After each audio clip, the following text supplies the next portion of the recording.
Iya, Sama seperti betul. itu juga. Mungkin kita lihat, mungkin juga kayak ada hal-hal yang mungkin ketika kita setelah melahirkan tidak lakukan itu, tapi ternyata ibu lain lakukan itu bisa jadi bahan. Contoh misalnya yang dia normal, terus dia lihat sesar, karena kan ada yang mengatakan kalau sesar itu masih dianggapnya kayak bukan sebagai ibu, gitu. Oh iya. Banyak. Kita tidak bisa mengontrol lingkungan. Oh iya. Gitu ya. Tadi aku sudah sampaikan. Tetapi yang bisa kita kontrol adalah gimana sih respons kita. Gitu. Kalau misalnya kita rasa bahwa omongan dia ini menyakiti kita, kita bisa mengatakan itu secara asertif, bukan agresif lagi. Maksudnya asertif adalah mungkin dengan kata-kata yang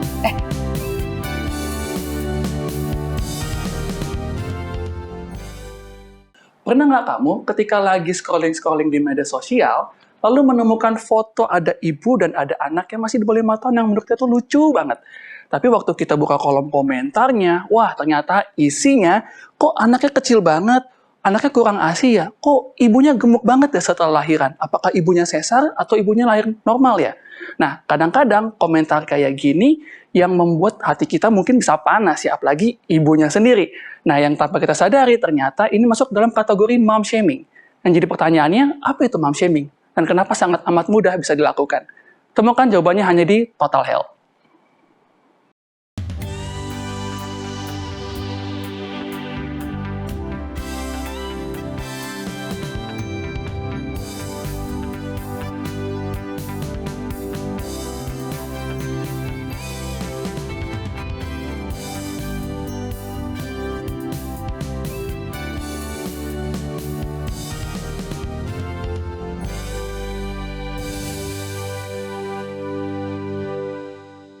Kita masih dalam program Total Health, hidup sehat pilihan Anda. Nah, topik Total Health kali ini akan membahas tentang mom shaming. Nah, narasumber kita kali ini Norman, yaitu ada Kak Steny. Kak Steny ini merupakan MPSI psikolog anak yang bekerja di Klinik Advent Jakarta ya Kak? Betul. Nah Kak, kita ini akan membahas topik yang sudah biasa nih di kalangan sekarang. Kalau dulu sih orang tua nggak terlalu menggubris nih masalah mom shaming ini ya. Nah kalau sekarang itu sering terjadi nih Kak, mom shaming. Jadi kita mungkin langsung mulai aja ya pembahasannya. Sebenarnya mom shaming ini apa sih Kak? Oke. Kalau kita bicara mengenai mom shaming, jadi mom shaming itu adalah tindakan gitu ya, perilaku yang mana seseorang itu menghina, menghakimi, mengkritik atau melakukan sesuatu, jadi kayak lebih ke bullying gitu ya. Jadi kayak menghina ke ibu lain atau yang baru punya anak, baru melahirkan gitu kan. Dan itu biasanya topik-topiknya itu berbagai macam. Jadi baik itu dari bagaimana cara dia mengasuh anak, mendidik anak, ataupun dari cara-cara misalnya melahirkannya seperti apa dan lain sebagainya. Jadi itu lebih kepada tindakan yang menyindir, menghina gitu ya. Lebih ke situ sih sebenarnya.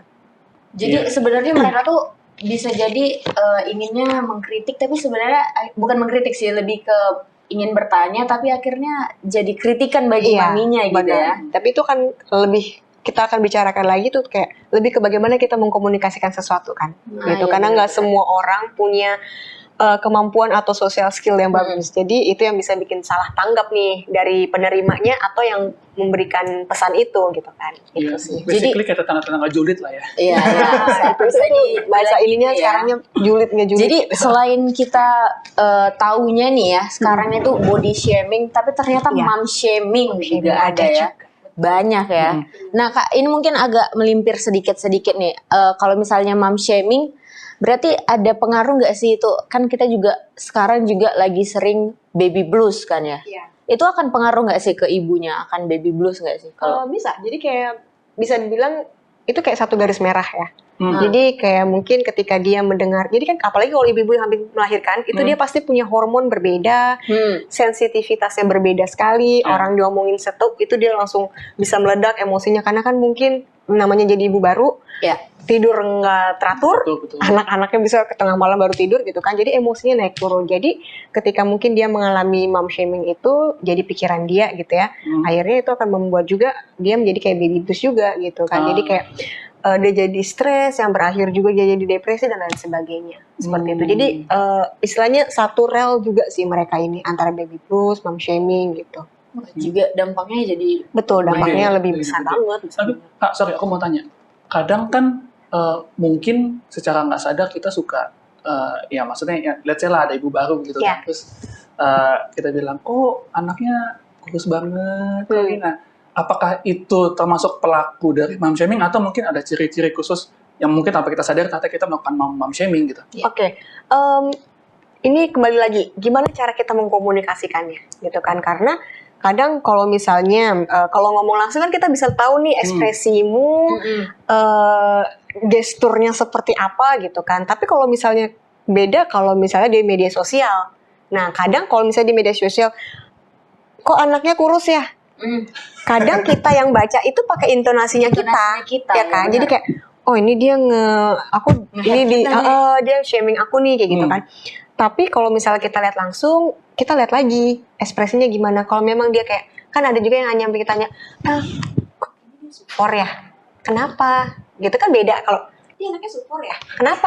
Beda. padahal katanya sama tapi Sama intonasinya. gitu. Tapi kita lihat gesturnya gimana, mimiknya gimana gitu. Jadi kalau dibilang ciri-cirinya adalah kalau misalnya dia ini udah melakukan kata-kata yang benar-benar menyakitkan gitu kan, kayak ya itu tadi kayak julid ya, nyindir dan segala macam kan, maksudnya kita udah terbiasa gitu ya dengan hal-hal seperti itu. Jadi kita tahu bedain, oh ini kayaknya nyindir aku nih, oh ini dia kayaknya menghina aku nih gitu. Jadi kita bisa lihat lagi nih gimana gesturnya. Yang jadi bahaya adalah ketika ya itu tadi kalau dari sosial media kan kita nggak ngerti. Jadi mungkin nanti ada hal-hal juga yang perlu kita persiapkan nih kalau misalnya kita di media sosial itu dapat kata-kata atau komen-komen yang negatif. Perlu tinjau ulang lagi. Kira ini pakai intonasinya siapa? Intonasi kita atau intonasi dari lawan bicaranya seperti itu. Nah Kak, kalau kita tadi udah tahu nih ya, gimana kita melihat gestur dari lawan bicara kita nih ya. Jadi pertanyaannya jadi kembali lagi nih begini, pertanyaan follow up-nya ya. Biasanya siapa sih pelaku dari mom shaming ini gitu loh? Oke, kalau kita bicara tentang siapa pelakunya, faktanya adalah paling besar dari survei itu orang terdekat. Baik itu orang tua kita sendiri, atau orang tua dari orang lain, atau bahkan mungkin orang tua dari suami atau pasangan kita, gitu. Jadi mertua istilahnya gitu ya. Jadi memang yang paling sering itu adalah orang tua kita sendiri. Karena kenapa? Mungkin maksudnya kan ini perkembangan zaman gitu ya. Jadi pasti akan ada pengetahuan-pengetahuan baru terkait dengan dunia anak. Cara untuk misalnya mengasihi atau mungkin kasih makan, kasih empati kayak gitu-gitu ya. Itu kan pasti ada perubahan, banyak juga perubahan gitu seiring dengan perjalanan waktu. Nah, kadang nih orang tua kita sendiri tuh kadang nggak usah kayak gitu, mama aja dulu nggak kayak gitu. Benar. Jadi itu lebih ke bagaimana justru orang tua itu membandingkan kita dengan pola asuh mereka gitu. Jadi itu yang sering jadi pelakunya. Mama dulu nggak pernah kok gendong anak kayak gitu, nanti kakinya ngangkang. Contohnya misalnya seperti itu kan. Padahal kalau misalnya kita lihat ya sebenarnya kenapa kita harus gendong seperti itu, karena mungkin kita sudah punya ilmu gitu, udah punya maksudnya banyak sekali informasi-informasi kesehatan terkait dengan perkembangan anak gitu kan. Jadi itu tadi, jadi itu yang membuat orang tua, orang-orang sebenarnya itu orang-orang yang di sekeliling kita, tetangga gitu kan. Karena kan sekarang kan kalau kita lihat ada nih gendongan versi baru ya Kak ya. Kayak M-shape gitu ya. Nggak tahu sih namanya karena belum tahu. Jadi ibu-ibu ya, mohon maaf nih guys. Ada kan yang kalau dulu-dulu cuman selendang panjang terus gendong gini kan ya. Kalau sekarang anaknya baru berapa bulan kita lihat dia udah kayak koala ya. Kayak koala ya benar. Begitu. Padahal sebenarnya kalau dicari tahu lagi ada fungsinya gitu ya, ada alasannya. Nah, gitu kan. Jadi maksudnya gimana kan nih Kak? Kan orang terdekat nih mertua atau bahkan orang tua sendiri gitu kan ya. Gimana cara kita bilang ke mereka kalau ini tuh ada manfaatnya gitu? Tapi kadang orang tua kita tuh nggak terima kalau ini tuh cara terbaru. Paham nggak sih Kak maksud? Ngerti. Ya itu tantangan kita sih sebenarnya. Tetapi balik lagi sebenarnya yang punya anak adalah kita. Jadi istilahnya kita tahu mana yang terbaik buat anak kita gitu kan. Karena orang lain itu karena istilahnya kita kan kalau nilai orang tuh gampang banget ya. Apalagi kalau nilai yang negatif. Itu gampang banget. Tetapi kembali lagi gimana peran kita di dalam keluarga itu gitu. Maksudnya karena itu anak aku, ya itu tanggung jawab aku. Apapun yang aku lakukan, keputusan apapun yang kita lakukan bersama dengan suami, misalnya gitu kan, ya itu tanggung jawab kita, itu keputusan bersama. Jadi kalau misalnya kita mengizinkan orang lain, ya tapi kita harus pindah-pindah, maksudnya kayak pilah-pilah lagi informasinya. Kalau memang informasinya itu benar, ya oke, kita introspeksi. Tapi kalau informasinya itu salah, kita bisa buat kita mengedukasi mereka juga. Mungkin kita dengan menggunakan penelitian-penelitian terkini misalnya. Tapi ya memang kembali lagi ada juga orang tua yang udah dikasih penelitian, tapi nggak tetap keke gitu. Itu tantangannya. Tetapi yang saya mau tekankan di sini adalah mau apapun yang terjadi di luar itu kan memang di luar kontrol kita kan. Tetapi yang jadi penting adalah bagaimana nih cara kita untuk bisa mengontrol itu. Gimana respons kita. Mau orang menghina banyak pun, tapi kalau kita tetap teguh gitu ya, dalam artian aku masih tetap punya self esteem yang bagus, oke, gitu. Tapi kalau misalnya kita juga jadi keikut terbawa, ya itu kan respons kita kan. Jadi yang terpenting adalah gimana dari kitanya sendiri, dari ibunya itu sendiri itu seperti apa. Itu sih. Gitu. Nah, tadi kan Ellen udah tanya itu kamu mengenai siapa aja pelakunya gitu kan. Ternyata kita baru tahu kadang-kadang orang tua yang terdekat lah, orang tua, mertua, teman, bahkan teman baik gitu kan, bestie itu biasanya itu kadang-kadang sampai. Nah, yang pertanyaan selanjutnya, kalau ya oke, let's say lah mereka yang terdekat ini yang tanpa sadar mom shaming kepada kalau saya berarti pasangan saya gitu contohnya ya, kepada pasangan saya. Nah, biasanya topik apa yang paling sering dilontarkan sama mereka supaya kita yang kalau bagi aku nih kan calon-calon itu kan bisa mencegah gitu supaya jangan sampai stres gitu loh. Oke. Topik-topik yang sering adalah yang pertama cara kelahirannya, sesar, normal, itu pasti. Kemudian sufor atau ASI, gitu. Kemudian ibunya bekerja atau enggak? Itu tuh sering. Bentuk tubuh setelah melahirkan. Aduh, semuanya kena ya. Semuanya banyak banget ya. Iya, banyak banget. Bentuk tubuh, kemudian bagaimana cara dia untuk mendidik anak-anak. Disiplin, misalnya disiplin masalah waktu tidur, masalah makan. Terus juga ketika anak itu sudah mulai empati, apa aja nih makanan yang harus dikasih, apa aja yang nggak boleh, itu lebih banyaknya sih lebih ke situ sih. Jadi masalah cara melahirkan, kemudian apakah ibu bekerja, lebih ke situ sebenarnya. Fisiknya juga, tapi lebih banyak sih fisik juga ya. Kok abis lahiran kok tambah gemuk, anaknya udah lama lahir, udah umur 1-2 tahun kok badannya masih besar-besar, nggak bisa dandan. Contoh misalnya gitu kan, kok kayaknya keasikan ngurus anak, ngurus mami, nggak ada dandan, nggak ada ngurus diri dan lain sebagainya. Itu biasanya menyakitkan memang. Sedih juga ya. Tapi nih ya Kak, kan udah dibahas juga tadi kan. Ini kan kita semi talk show lah gitu ya, nanya gitu. Kalau misalnya kayak saya nih dan Norman, kan kita berdua belum menikah kan ya, dan sangat bagus sebenarnya mendengar topik ini supaya nanti bisa mempersiapkan diri gitu kan ya. Gimana dengan yang kalau baru menjadi mama pertama kali nih dan baru mendengar tayangan ini dan bahkan dia nggak mendapat support dari suaminya sendiri gitu loh. Kan kalau tadi kan dari orang tua bahkan mertua nih yang langsung bilang kenapa sesar, kenapa ini gitu kan.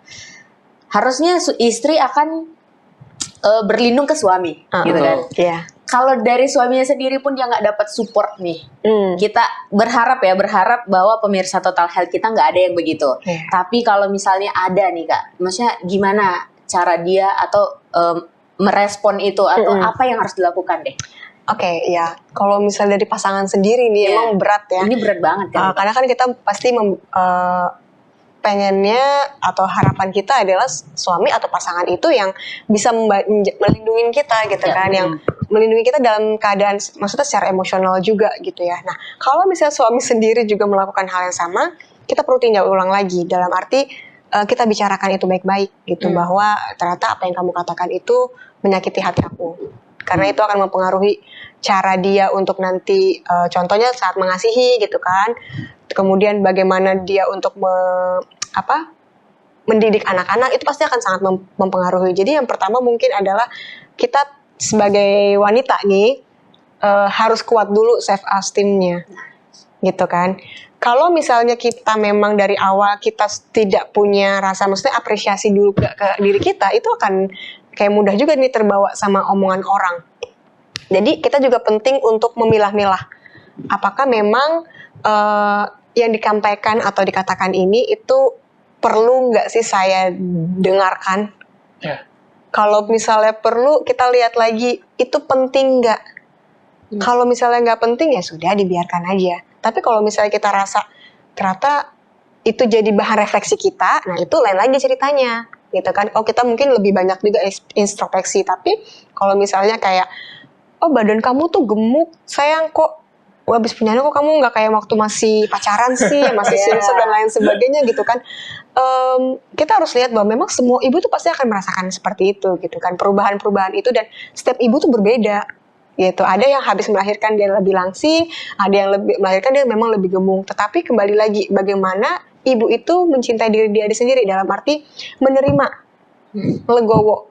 Ya memang, maksudnya ini bukan keinginan aku juga, tetapi demi anak gitu ya. Yang penting aku bisa melakukan yang terbaik. Jadi yang penting di sini adalah bagaimana seorang ibu itu punya self esteem yang bagus dulu. Itu pondasinya yang kuat dulu. Mau gempa bumi dan lain sebagainya gitu ya, goncangan-goncangan, tetapi kalau misalnya dia punya self esteem bagus, konsep diri bagus, itu nggak akan membuat dia kayak jadi larut ke dalam kondisi mental yang tidak baik-baik saja, seperti itu. Jadi self esteemnya itu dulu. Bagaimana kita bisa menghargai diri kita sendiri, itu sih kalau menurut aku. Baik, makasih nih Kak untuk pembahasannya. Tapi kita masih banyak pertanyaan ya. Tapi kita akan kembali setelah yang satu ini. Tetaplah bersama kami dalam program Total Health, Hidup Sehat, Pilihan Anda.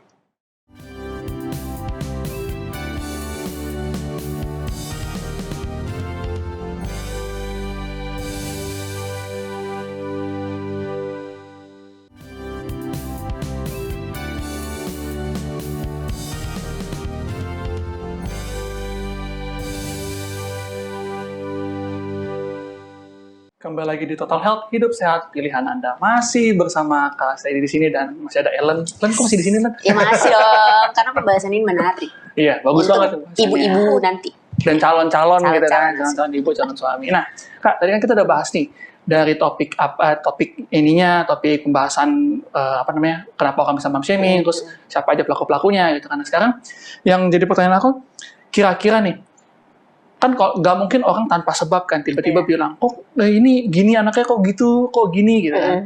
Nah kira-kira faktor apa aja ya yang orang tuh memicu mom shaming gitu loh, atau yang bisa membuat mom shaming gitu.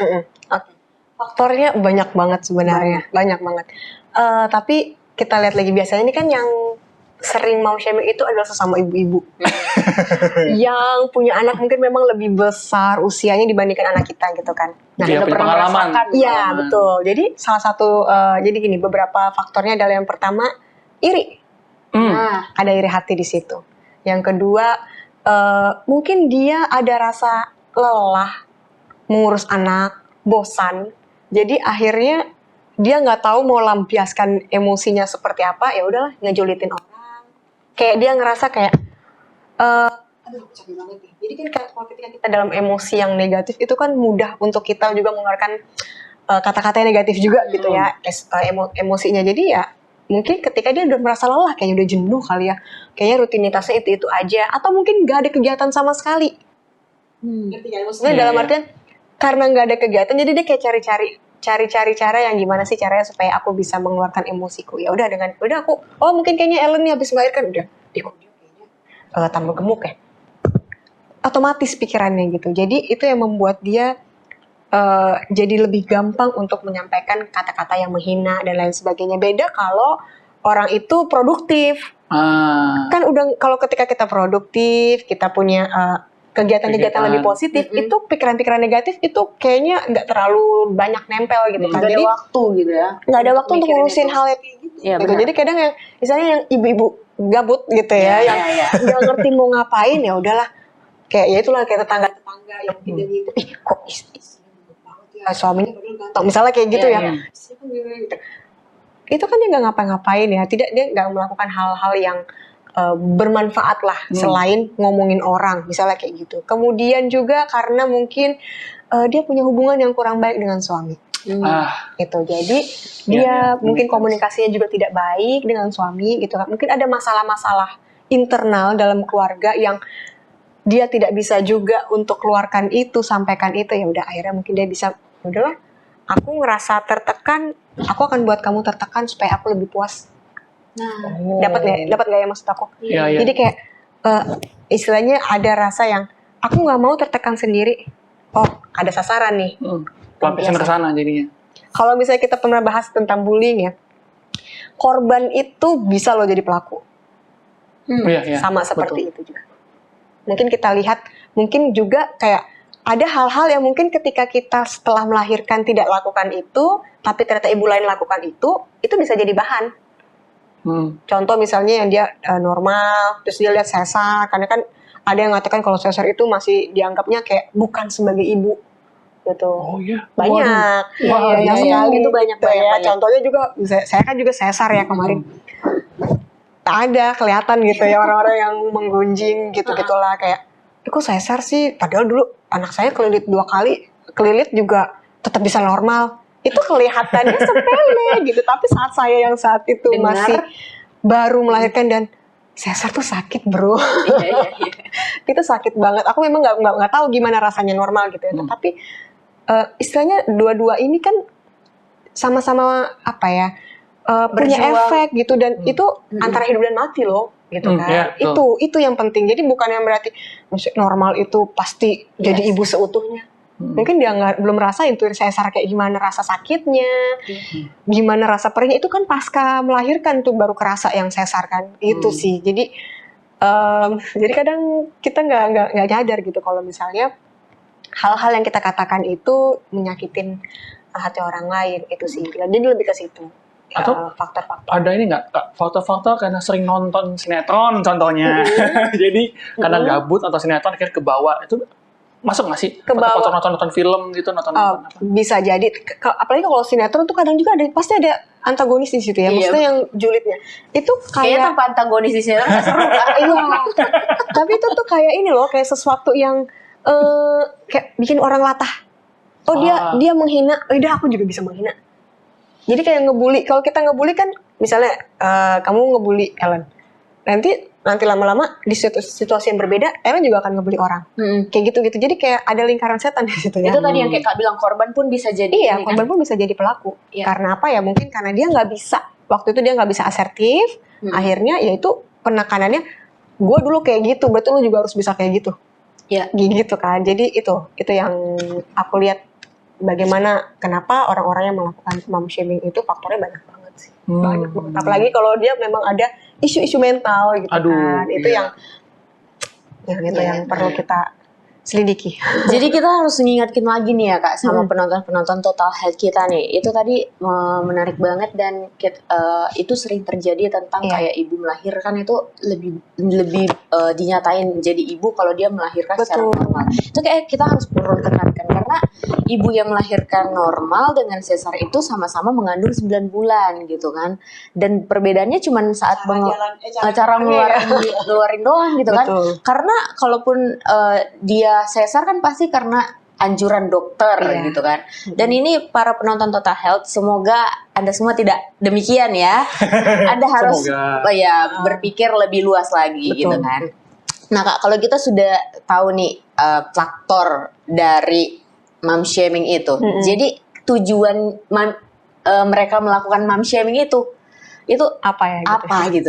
Tujuannya ada yang dia sebenarnya mau menasehati. Tapi caranya berbeda. Atau enggak kayak gini, kita harus sadari bahwa tidak semua orang itu punya social skill yang bagus. Tidak semua orang punya cara komunikasi yang positif gitu. Mungkin memang kita lihat, kok ngomongnya kayaknya nyelekit ya. Padahal ya memang itu gaya cara dia ngomong. Karena dia nggak ngerti gimana caranya untuk bisa ngomong positif gitu kan. Jadi ada itu, tujuannya memang satu, pengen menasehati tapi dia dengan cara yang salah. Yang kedua ada juga yang memang dia pengen supaya dia bisa melampiaskan emosinya dia, melampiaskan emosi negatifnya dia. Kayak aku dulu juga dihina, jadi aku juga bisa menghina orang lain kayak gitu. Jadi kalau tujuannya kembali lagi sih masing-masing apa. Tapi kebanyakan sih memang tujuannya pengennya ini ya, mau mengedukasi, kasih tahu, tapi caranya itu sih yang salah seperti itu. Nah, Kak, sorry, ini balik lagi kan karena aku laki-laki nih ya. Karena aku ini laki-laki nih. Seringkali ya kita udah tahu lah faktornya apa aja, tujuannya apa aja. Nah, kita sebagai laki-laki salah satu mungkin pencegahan salah satu pencegahan yang paling kita mungkinkan. Tapi kan ya mungkin ada yang calon-calon suami di rumah gitu ya, atau yang suami-suami di rumah yang mungkin bingung gitu loh. Duh, istri gue kena bully, gue apa enaknya ya? Nah, kira-kira apa nih yang suami-suami bisa lakukan untuk pasangannya gitu loh? Peranan gitu ya. Ya, peranannya mereka gitu. Selain ya kalaupun nggak bisa mendukung secara emosional, mungkin ada cara lain gitu. Oke. Memang kalau di sini peran suami sangat besar. Istilahnya kalian kan sudah punya rumah tangga sendiri gitu ya. Jadi istilahnya ya apapun yang dirasakan, apapun yang dipikirkan oleh istri itu pasti tumpahnya ke suami. Ya. Kalau tumpahnya ke tetangga itu lain cerita ya. Tapi kalau sama suami kan berarti istilahnya suami juga bisa harus saling mendukung satu sama lain baik secara emosional gitu. Dan itu sangat penting dukungannya. Jadi ketika ketika istri itu atau mama yang baru ini dalam keadaan kondisi mental yang tidak baik-baik saja, perannya itu sangat kuatnya adalah bagaimana dia tetap menemani, jangan justru menambah dengan kata-kata yang menyakitkan gitu. Maksudnya kayak misalnya, ini sharing aja. Jadi aku sempat kayak gitu ya, aku sampai nangis nih, aku kayak gini ya, gini. Terus jadi suami tuh bilang, ya udah nggak apa-apa, ya emang mereka ngerasain apa yang kamu rasain sekarang, gitu kan. Jadi justru kita bisa memberikan penguatan, bukan berarti mendenial enggak ya, tetapi maksudnya kita juga bisa mengedukasi istri kalau memang itu yang harus kamu terima. Ada self acceptance juga di situ kan. Bagaimana bisa menerima, memang ketika istilahnya dalam hal-hal seperti ini ada tahapan-tahapan sampai kita bisa menerima diri kita apa adanya kan. Nah, yang penting di sini adalah support sistemnya ini. Jadi kalau misalnya kita mau untuk membuat istri kita itu menjadi lebih tenang, mungkin kita bisa suami istri peluk supaya dia bisa tenang. Biarkan dia nangis. Kalau dia mungkin kesel ya, kayak sedih banget kenapa sih tetangganya, atau mungkin orang tuanya, atau mungkin mertuanya ngomongin begini, nggak apa-apa, biarkan dia keluarkan dulu emosinya, baru setelah itu kita bisa bicarakan baik-baik. Oh iya, memang maksudnya kan nggak hanya kamu aja kok, semua orang juga mengalami hal yang sama. Tapi sekarang gimana kamu bisa punya persepsi yang positif juga ke diri kamu sendiri, gitu. Maksudnya yang penting anak-anak kamu sehat, yang penting anak kita sehat, yang penting kita punya kerjasama yang baik untuk mengasuh anak-anak ini, kayak seperti itu sih, lebih ke dukungan moralnya sih kalau menurut saya. Yang penting ada, tapi jangan sampai ketika dia butuh kita justru membuat dia semakin down. Gitu. Butuh didengarin kok sebenarnya ibu-ibu ini. Ya, butuh dengerin doang ya sebenarnya. Normal Gak gitu butuh ya. solusi tapi butuh didengarin. Jadi telinganya mulai dari sekarang harus dipertebal. Itu kenapa ada telinga 2, mulutnya 1 doang gitu kan. Banyak mendengar. Iya. Ya udah. Nah Kak, kita kembali lagi nih tadi. Kan apa sih tujuan salah satu orang mom shaming itu adalah kita perlu tahu bahwa tidak semua orang punya sosial yang baik, cara komunikasi yang baik gitu kan. Maksudnya gimana kita menyadarkan dia bahwa kata-katanya salah. Maksudnya kita kan tentunya pertama itu harus bilang ke dia gitu kan. Tapi kita juga nggak bisa ini bahwa ada orang yang pas saat kita bilang mereka tuh tetap nggak mau terima gitu loh Kak, maksudnya. Nah, gimana tuh kita menanggapi dia atau apalah gitu? Oke, yang penting di sini harus kita garis bawahi bahwa kita tidak bisa mengontrol lingkungan. Oh iya. Gitu ya. Tadi aku sudah sampaikan. Tetapi yang bisa kita kontrol adalah gimana sih respons kita. Gitu. Kalau misalnya kita rasa bahwa omongan dia ini menyakiti kita, kita bisa mengatakan itu secara asertif, bukan agresif lagi. Maksudnya asertif adalah mungkin dengan kata-kata yang nggak usah dong ngomongin kayak gitu, aku kayaknya kurang nyaman gitu. Atau mungkin misalnya ketika dia ngomongin itu, mungkin kita kan kayak emosi pasti meledak-ledak. Nggak apa-apa kok, kita kasih waktu untuk kita menyingkir, untuk menenangkan diri dulu. Kita tinjau ulang lagi kira-kira ini perlu nggak sih aku pikirin. Nah, beda dengan agresif. Kalau misalnya kita langsung merespons secara agresif, ya istilahnya apa bedanya kita juga dengan mereka gitu ya. Tetapi kalau kita lebih asertif dan kita mungkin mengemukakan apa yang kita rasakan, mungkin itu akan menjadi lebih nyaman juga buat kita. Perkara lawan bicara kita menyadari atau enggak, itu istilahnya itu urusan mereka ya. Tetapi adalah gimana nih kita membuat emosi atau kondisi mental kita oke nih gitu. Jadi lebih ke kita, bagaimana respons kita sama mereka. Kitanya berarti ya. Betul, Berarti kita kitanya. harus buat fondasi yang kuat Betul. supaya menghadapi mulut-mulut netizen. Ya kan gitu kan, kurang lebihnya gitu lah ya. Betul. Nah terus ini Kak, dampak dari mom shaming ini Kak, ya selain kita tahu tadi udah dibahas singgung dikit ya, baby blues itu salah satu dampaknya bukan sih Kak. Nah selain itu ada lagi nggak sih Kak dampaknya? Dampaknya kalau misalnya itu berkepanjangan dan kita di lingkungan tidak ada support system, ya itu bisa ke arah kondisi mental yang cukup serius, contohnya misalnya seperti depresi, seperti itu ya. Baby blues tadi itu kan juga pasti akan larinya ke ke depresi juga, bahkan mungkin ada yang keinginan untuk bunuh diri dan lain sebagainya. Jadi dampak mentalnya itu sangat luar biasa gitu. Jadi memang sangat penting lah ya support system ini gitu ya. Kemudian kalau untuk pelaku, dia akan ngerasa kalau apa yang disampaikan dia itu adalah benar. Jadi dia akan melakukan hal yang sama secara terus menerus sama semua orang. Karena bisa jadi dia melakukan hal itu karena dia pengen dapat perhatian dari orang lain. Caper. Iya, dia juga caper. Jadi maksudnya kalau dia mengeluarkan lontaran yang negatif, itu kan pasti akan ada respons dari orang lain. Nah, itu tuh dia kayak ngerasa seneng gitu loh. Wah, ternyata omongan aku direspons nih. Iya. Jadi dia akan lakukan itu berulang-ulang. Seperti itu. Kemudian kalau dampak dari korban lagi, dari ibu-ibunya itu, dia akan ngerasa insecure. Dan itu akan sangat mempengaruhi bagaimana dia akan mendidik anak-anak itu. Bagaimana cara dia, maksudnya itu akan mempengaruhi, mungkin harusnya dia ASI full, tapi karena mamahnya stres, nggak bisa full, ya kan? Mempengaruhi dari ASInya itu sendiri, misalnya seperti itu. Kemudian mungkin jadi gampang marah, dia jadi mudah ke-trigger kalau misalnya anak kecil ini nangis, kena lagi anaknya, kena lagi suaminya, gitu. Jadi dampaknya itu sangat besar.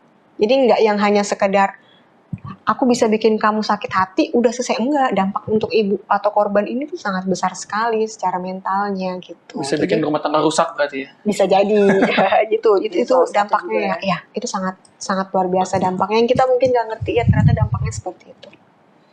Wah, ini benar-benar sebuah pelajaran lebih buat calon-calon ibu dan calon-calon suami gitu ya. Jadi kudu berhati-hati gitu, apalagi dalam berucap gitu kan. Nah, by the way kita akan kembali lagi setelah ini, jadi jangan kemana-mana, tetap di Total Health.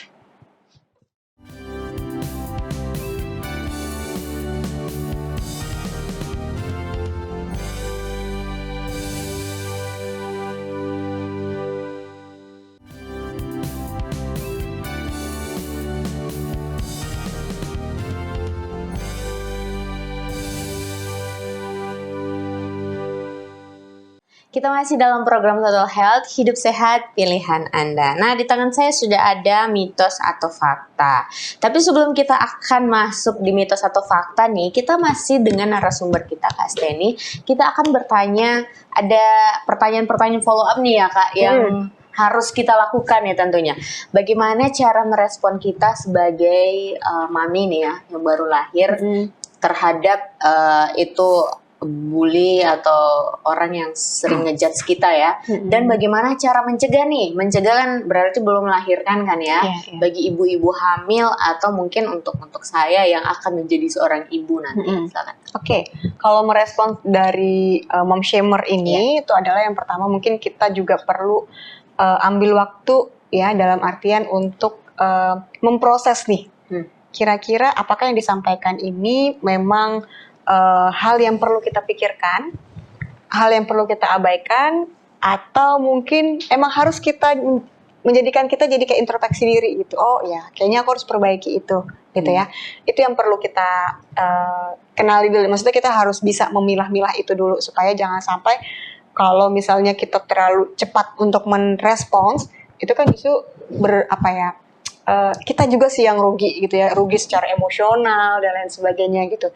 Yang pertama itu. Kemudian yang kedua adalah kita harus kuatkan dulu, tadi saya sudah sampaikan yang sudah sempat singgung terkait bagaimana kita harus menguatkan self esteem kita dulu ya. Bagaimana kita bisa menghargai diri kita, bagaimana kita bisa membuat diri kita tuh tetap nyaman dengan kondisi, maksudnya dalam keadaan gendut gitu ya, kita bisa tetap merasa nyaman. Jadi lebih ke pola pikir kita sih, mindset kita seperti apa. Apakah memang mindset kita itu membuat kita menjadi semakin down atau enggak gitu ya. Kemudian kalau sebisa mungkin kita menghindari pikiran-pikiran yang mengasihani diri kita sendiri. Maksudnya kayak ngerasa terindikasi, duh kok aku dikatain gendut ya, duh kok anak aku kok malah jadi lebih dikata-katain sama orang lain dan lain sebagainya. Hindari pikiran-pikiran itu. Kita harus kayak stop, jangan sampai kita punya pikiran itu, karena sama aja tuh kayak kita shaming diri kita sendiri kan. Tapi adalah bagaimana kita bisa menerima dulu lah, kita terima, kemudian bagaimana kita bisa untuk stop, kemudian membuat orang lain itu, atau enggak kita bisa sampaikan, aku gak nyaman nih sama apa yang kamu sampaikan, kayaknya kita beda opini deh.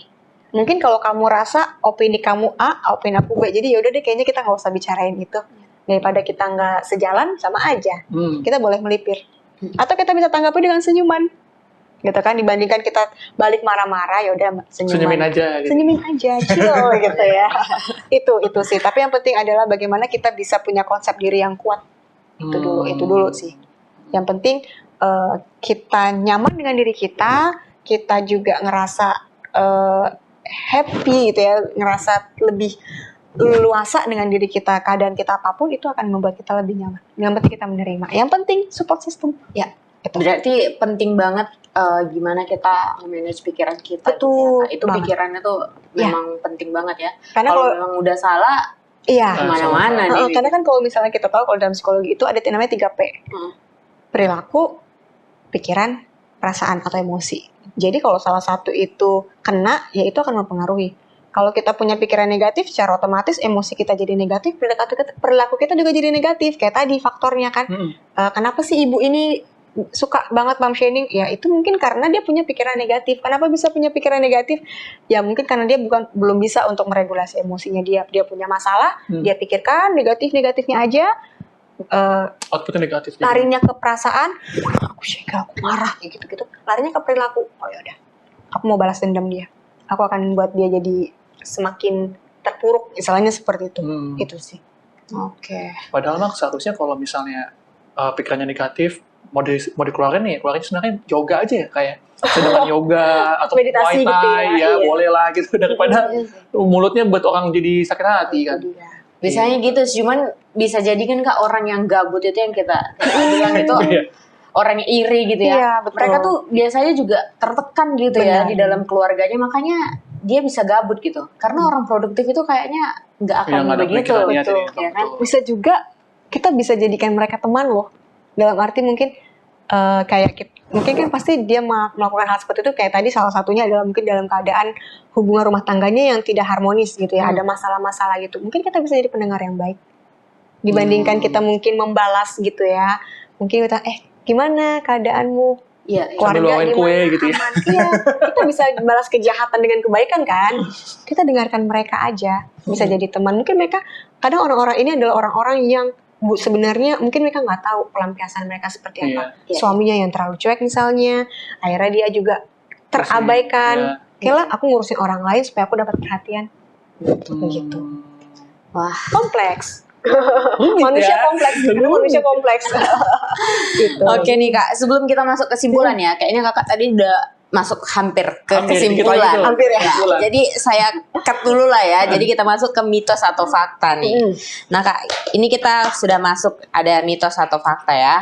Nah mitos pertama nih Kak, mitos atau fakta semua ibu itu menjadi korban mom shaming. Ya, kalau dari kalian apa? Semua ibu korban mom shaming. Fakta. Mitos. Oke. Beda nih Kak. Iya. Sebenarnya mitos ya. Mitos. Karena gini, tapi kalau dari penelitian ada beberapa survei bahwa tidak semuanya. Tapi cukup besar.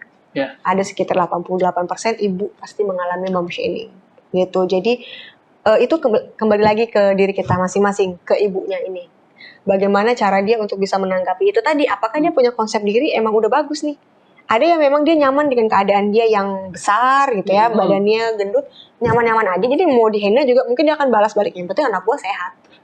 ada kan, jadi kembali lagi. Iya, betul. Tapi ada juga memang dia rasa dia punya standar yang tinggi terhadap dirinya dia gitu ya. Tapi ternyata setelah dia melahirkan, wah kok nggak seperti dugaannya, yang ternyata dia badannya lebih besar banget, misalnya seperti itu.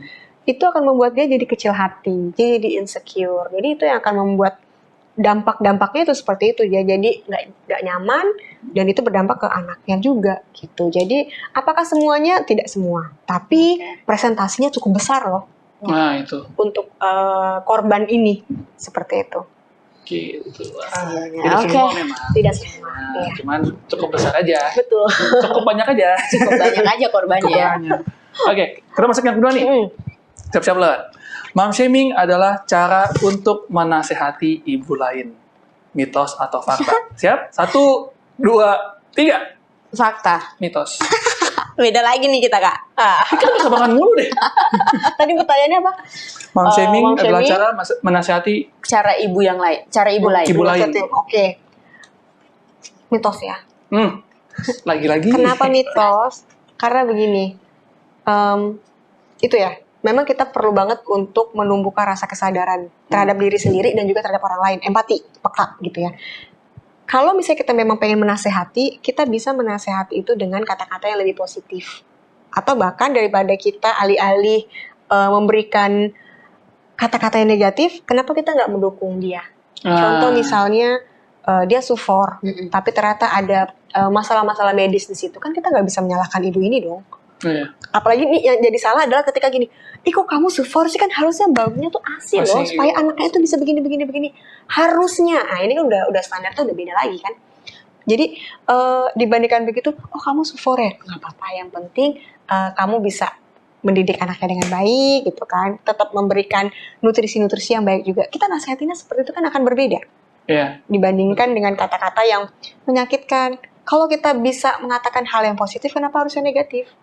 Kalau kita bisa memberikan dukungan, kenapa kita harus memberikan celaan? Ini sesama ibu-ibu nih biasanya kebanyakan ya. Sesama ibu-ibu yang pasti juga punya perasaan. Kenapa nggak kita dukung mereka aja? Gitu. Susah banget kayaknya ya untuk bisa mengatakan hal-hal yang positif. Tapi kita bisa mulai dari kita sendiri kok. Awareness kita terhadap diri kita. Mungkin kadang nih kita nggak nyadar gitu kan. Ketemu lama, kok makin gendut sih? Nggak nyadar. Itu yang aku bilang. Kadang kita perlu tadi, kita mindful juga. Apakah tindakan kita, tindak tanduk kita, perkataan kita dan omongan kita itu berefek nggak sama lawan bicara? Nah itu yang kadang perlu untuk belajar. Jadi lebih ke bagaimana komunikasi kita sih. Itu yang penting. Pentingnya komunikasi ya teman-teman semuanya. Ini banyak banget nih Kak. Soalnya kalau masalah komunikasi kayaknya itu kayak Kak bilang tadi, orang nggak menyadari kalau mereka tuh sebenarnya nggak terlalu jago dalam hal berkomunikasi yang baik kan. Betul. Jadi ya gitulah Tapi guys. bisa dilatih kok. Ya bisa dilatih ya. Jadi jangan takut untuk berubah. Betul. Ya. Oke, sebelum kesimpulan satu mitos satu fakta lagi nih Kak. Mitos atau fakta, ibu yang menjadi korban mom shaming sebenarnya hanya baperan aja. Nah kita harus sama-sama nih ya. Semoga kita sama ya kali ini Sama nggak ya? Sama nggak ya? Ibu yang menjadi korban sebenarnya hanya baperan aja. Mitos ya. Hanya baperan aja. Ya. Kok aku bingung ya? Satu. Hanya baperan. 1, 2, 3. Mitos. Ya, beda lagi. Gimana sih? Beda lagi. Ya nih Kak, mitos fakta. Oke. Aku bisa bilang itu mitos. Oke. Ya, karena begini. Kita nggak tahu keadaan mental seseorang. Ya. Kita nggak tahu battle mereka gitu kan. Maksudnya mereka berperang dengan diri mereka sendiri juga. Mereka berperang dengan istilahnya keadaan kondisi anak dan juga keadaan rumah tangga gitu. Jadi kalau bisa dibilang apakah itu baperan atau enggak, nah itu kembali lagi. Itu enggak. Belum tentu Belum ya. tentu. Siapa Belum tahu kan? ibunya juga punya pondasi Betul juga ya. ya. Dan juga kayak misalnya tadi faktor biologis. Kalau habis Ya. melahirkan, hormon naik turun, emosi pasti naik turun juga. Betul. Jadi bisa jadi ya memang itu kondisi emosinya. Tapi ya kalau menurut saya kembali lagi bahwa dibandingkan kita masuk menjadi mom shamer, kita lebih baik mendukung gitu kan. Jadi jangan juga kita ngejudge orang-orang untuk kamu mah baperan, maksudnya dibilang gini aja. Itu kesel sih. Itu mungkin yang memang itu tadi karena faktor tadi ya banyak sekali. Entah mungkin dia ngerasa tidak seperti dia gitu ya. Jadi dia pengen supaya gue pengen ini dia nih, bikin dia jadi down dan lain sebagainya gitu. Itu kayak jadi kayak kepuasan sendiri juga nggak sih buat mereka untuk bisa mencari perhatian gitu. Tapi nggak sih kalau menurut saya, bukan karena baper. Memang ada beberapa yang baper karena itu tadi, karena self esteem dan pondasinya juga kurang kuat juga seperti itu. Oke, terima kasih nih Kak Steny untuk penjelasannya. Nah, karena waktu kita sudah terbatas nih Kak, boleh nggak kasih kesimpulan sedikit aja untuk para mami, para calon mami juga, untuk ya kesimpulan untuk mereka lah. Oke.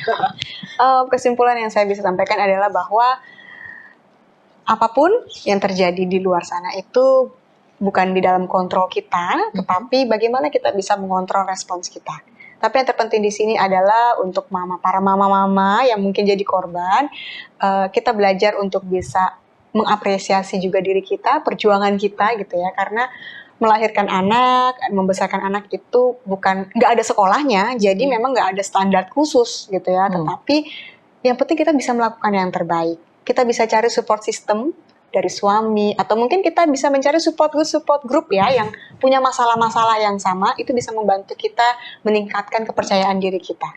Kemudian kalau untuk calon-calon ibu gitu ya, kita perlu tahu juga dan berdayakan diri kita untuk mengetahui kira-kira apa aja sih masalah yang akan terjadi untuk menjadi ibu gitu, sehingga itu kita bisa melakukan pencegahan dalam arti kalau aku begini apa yang harus aku lakukan gitu ya. Jadi lebih mindful lagi untuk kita bisa merespons orang lain. Kemudian self esteem, dan jangan lupa untuk self care juga. Mungkin kita jadi korban gitu ya. Kita juga perlu untuk waktu untuk me time gitu. Itu sangat penting untuk kesehatan mental kita juga, untuk bisa melakukan hobi-hobi kita gitu ya. Jangan sampai ketika kita sudah punya anak terus hobi kita nggak ada, jadi kita nggak ada pelampiasan untuk mengeluarkan emosi-emosi negatif kita, yang akhirnya justru uring-uringan sama anak, marah-marah sama suami misalnya seperti itu. Jadi kalau kita punya hobi, itu kayak bisa menggambar nih, itu bisa banget tuh untuk kita bisa merilis stres kita. Jadi kita juga bisa menanggapi omongan-omongan orang lain itu dengan perspektif yang berbeda. Atau enggak, kita juga bisa belajar untuk lebih asertif. Kalau kita rasa tidak nyaman, kita sampaikan gitu. Jadi asertif bukan berarti agresif ya, tetapi lebih bagaimana kita tetap membicarakan itu secara sopan juga gitu. Kita lihat lawan bicara kita lebih tua atau bagaimana kita bisa memberitahukannya dengan lebih sopan lagi. Seperti itu. Baik, terima kasih Kak Steny sudah menemani kita dalam program Total Health kali ini yang topiknya tidak kalah menarik. Semoga nanti di program-program selanjutnya bisa membahas episode yang juga tentunya tidak kalah menarik ya Kak. Dan akhir kata, sebelum itu kita harus memberikan pengumuman nih ya Norman ya kepada para pemirsa. Apabila Anda tertarik dengan program Total Health ini, Anda bisa langsung mengunjungi YouTube channelnya di Total Health. Anda bisa temukan seluruh materi-materi kesehatan yang ya tidak kalah menarik juga ya. Dan Anda bisa subscribe, like, dan jangan lupa untuk share ke grup-grup WhatsApp Anda. Dan akhir kata, saya Norman Tambunan beserta partner saya Devi Ellen Siahaan. Kami pamit undur diri, sampai ketemu di episode berikutnya dari Total Health. Hidup sehat, Pilihan Anda.